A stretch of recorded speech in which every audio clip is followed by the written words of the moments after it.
Para falar mais sobre o controle do Talibã no Afeganistão, a gente conversa agora com o Felipe Loureiro, coordenador do curso de Relações Internacionais da USP. Uma boa noite, Felipe. Obrigado pela participação aqui conosco. Acho que para ilustrar, para a gente começar, o que aconteceu para os americanos simplesmente desistirem do Afeganistão? Porque o que demonstra, né, até a fala do presidente Joe Biden e essa iniciativa de abandonar o local. Por que ficou tanto tempo e aí, de repente, vamos embora? Vamos deixar o povo afegão se virar. E outra coisa, né, Felipe, é o que está sendo chamado de fiasco, né? É uma ação de completo fiasco por parte do presidente americano em deixar o país num momento crítico como esse. É a sua avaliação sobre tudo isso. Boa noite. Boa noite, Camila e Gustavo, um prazer estar com vocês. Realmente as cenas que nós vimos hoje, né, no aeroporto internacional de Cabul são absolutamente chocantes. E o porquê, como perguntou o Gustavo, você teve uma saída das tropas norte-americanas da forma como aconteceu após 20 anos de intervenção. Os Estados Unidos entraram no Afeganistão em 2001, supostamente para acabar com a base da Al-Qaeda, o grupo terrorista do Osama Bin Laden, que realizou os ataques terroristas de 11 de setembro. Só que uma vez que eles ingressaram no Afeganistão, os objetivos se ampliaram, né? E a ideia foi a de construir uma democracia ocidental no país. Obviamente que isso, com o tempo, começou a ficar cada vez mais difícil, porque o Afeganistão, na verdade, é um país muito complexo, um país que é conhecido como cemitério de impérios, né? Império Britânico, o próprio Império Soviético e agora os Estados Unidos não conseguiram minimamente construir um Estado nacional unificado na região. E o que o presidente Biden fez, na verdade, é um resultado, né, que vem do próprio governo Obama, que já falava em tirar tropas do Afeganistão. O próprio Trump foi eleito com essa plataforma. E o Biden, na verdade, só deu continuidade ao que o Trump havia acordado. Só que a maneira pela qual ele fez isso, muito apressadamente, levou aos resultados traumáticos que a gente viu no final de semana e hoje. Só os Estados Unidos seriam responsáveis por uma ação no Afeganistão? E uma outra pergunta, o presidente Joe Biden disse que o Afeganistão deveria estar pronto no discurso dele para lidar com uma guerra civil, combater a corrupção e fazer negociações internas, e que eles falharam. Agora, a gente viu aí as imagens, e a população, como é que fica?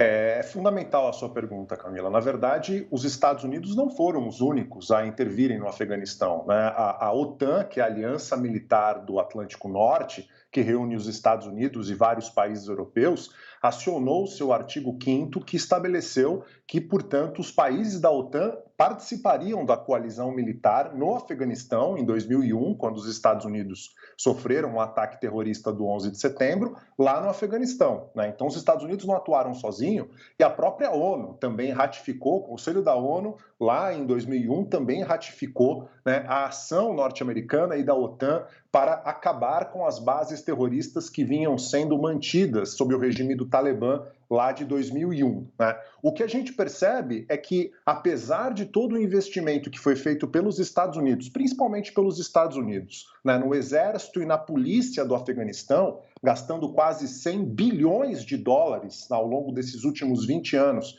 para estruturar as forças de segurança do Afeganistão, não houve uma preocupação tão grande com a ajuda econômica e humanitária. O Afeganistão vive quase 40 anos de guerra ininterrupta. População que apoia ou tem vínculos com o Talibã são muitas vezes jovens sem nenhum tipo de perspectiva de vida. Então esse é um elemento fundamental que de fato faltou em todo esse processo da intervenção norte-americana e da OTAN no Afeganistão nos últimos 20 anos. Professor, olhando agora especificamente para o Talibã, China e Rússia foram os primeiros países a se aproximarem do novo regime. O que significa isso e o quão fortalecido está esse novo Talibã no poder depois de 20 anos fora da governança do Afeganistão? Essa é uma questão também chave, Gustavo, porque quando a gente pega o regime do Talibã, né, o Talibã tomou o poder em Cabul, no Afeganistão, entre 1996 e 2001. Foi esse o regime do Talibã que a gente conhece, com gravíssimas violações de direitos humanos, especialmente contra mulheres e contra minorias afegãs. E naquele contexto, o Afeganistão, sob o Talibã, segunda metade dos anos 90, estava isolado internacionalmente. Apenas 3 países do sistema internacional reconheciam o Afeganistão, né? Paquistão, a Arábia Saudita e os Emirados Árabes Unidos. A situação agora é uma situação muito diferente, né? Lá nos anos 90, os Estados Unidos eram quase que a única grande potência global, saíram hipervitoriosos do contexto pós-Guerra Fria, agora não. É um contexto de crescente disputa geopolítica entre Estados Unidos e China, de crescente tensão também entre Estados Unidos e Rússia, e não é à toa perceber que tanto China e Rússia já têm uma posição de reconhecer e legitimar o governo do Talibã, que aparentemente não vai ter ou não vai sofrer o isolamento internacional que sofreu lá nos anos 90. Professor, tem uma outra questão também, que é o seguinte, quando você tira alguém do poder, é muito difícil você reestruturar um país. A gente tem outros exemplos, Iraque, né? Vou citar só o Iraque aqui para dar um exemplo rápido. Mas é muito difícil transformar um país invadido, né? Não é um papel fácil que os Estados Unidos assumiram ali há 20 anos e que, se ele continuasse ali e, de repente, conseguisse tirar o Talibã mais uma vez do poder, de você fazer, reestruturar instituições, reestruturar socialmente um país que passa por tantas dificuldades como a gente está elencando aqui. Não é fácil essa tarefa. Sem dúvida, é uma tarefa extremamente complexa e ela é ainda mais complexa, Camila, quando você basicamente cria uma estrutura que é essencialmente militarizada para sustentar e legitimar esse governo, que é um ponto que eu levantava anteriormente, né? E isso não é uma responsabilidade única e exclusiva dos Estados Unidos, né? Houve, por exemplo, conferências internacionais logo depois que o Talibã foi derrubado, em 2001, Conferência de Tóquio, por exemplo, que aconteceu em 2002, né, um ano após a derrubada do Talibã, em que a comunidade internacional prometeu bilhões e bilhões de dólares para reconstruir a economia afegã, que aquele período estava quase que há 2 décadas, né, com guerras ininterruptas, começando com a invasão soviética nos anos 80 e uma longa guerra civil depois que os soviéticos abandonaram o país. Essa ajuda humanitária, essa ajuda para reestruturar, criar condições mínimas de vida para a população afegã, ela veio muito menos do que deveria. E esse é um elemento fundamental. Você tem, além desse aspecto, né, cria-se uma situação de uma sociedade que é multiétnica, em que o papel das tribos e de diferentes grupos étnico-religiosos é muito grande, em que não há uma tradição de um Estado nacional unificado, e aí, obviamente, é uma receita para o caos, uma receita para uma intervenção militar trágica, como esta que a gente acabou de ver, o seu resultado final com a saída desastrosa dos Estados Unidos do Afeganistão neste momento. Professor, olhando agora para os Estados Unidos, como você mesmo disse, desastrosa, apressada e uma derrota enorme, principalmente não só para os Estados Unidos, mas para o atual presidente, Joe Biden. Ele que tomou a iniciativa até apressada, adiantou a saída dos militares lá do Afeganistão. O quão ele sai derrotado e o quanto a imagem, não só dele, mas dos Estados Unidos, saem abaladas com o que aconteceu hoje lá no Afeganistão? Eu diria muito.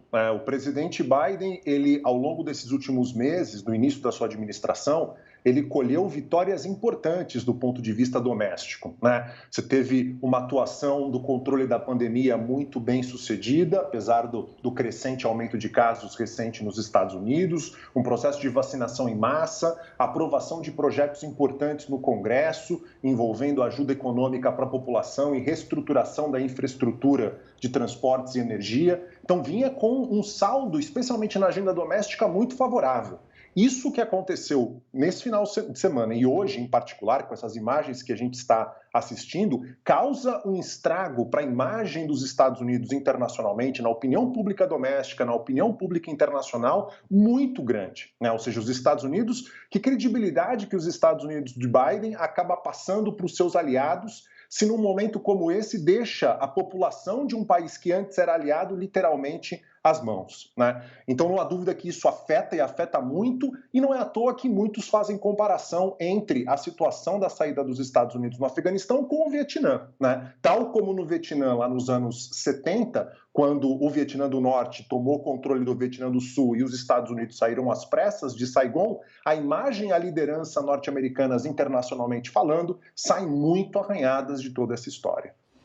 Professor, eu queria voltar um pouco para o que acontece com a população. A gente viu a população aí desesperada, tentando sair a qualquer custo do país. As mulheres não vão conseguir mais estudar, trabalhar, vão ser tolhidas de vários